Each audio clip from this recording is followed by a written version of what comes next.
Hi, this is Ilma Art Studios photograph for today. Very nice fishing conservation park in Orangeville called Glen Hathie.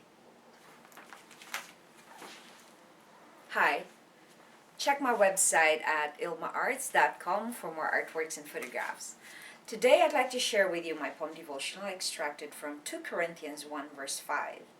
It says, "For the more we suffer for Christ, the more God will shower us with His comfort through Christ." Here's my poem. Suffering for Christ.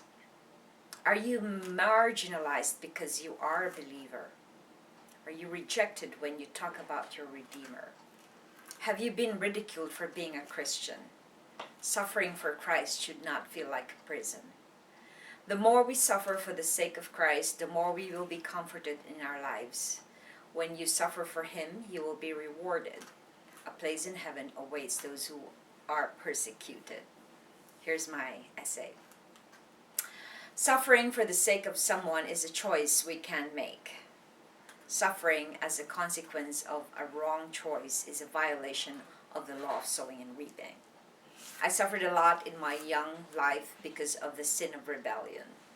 I was a strong-willed child. And corporal punishment was the norm those days.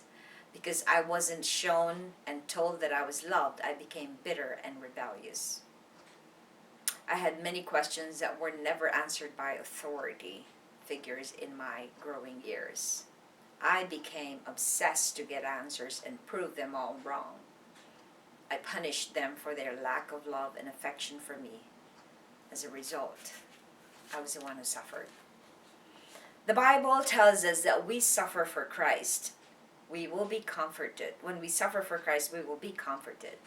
If we suffer because of sin, we have a choice to confess and repent. Here's my prayer. Lord, teach me to suffer for you. Reflection. When have you ever suffered for Christ? Question. When have I ever suffered for Christ? Sometimes I do when there is something that I really want to do, and it's really very hard sometimes to be godly in the midst of too many corrupt things going on around you. But right now I would say that I suffer for Christ because I've been trying my best. I've been praying every day for my son to go back and return to God. And I suffer whenever he attacks my faith. And I suffer whenever he says negative things about the Lord. I know he's so angry at this point in my life, and he has been saying so many mean things about God, and I suffer because I couldn't believe sometimes how I raised this child, because I raised him in the love of God, and I raised him that he will have respect and love for people around him, and he doesn't have all those things. So I also know that there is such a stronghold in my family, and I know that that is a consequence of the things that I have done as a rebel in my early years.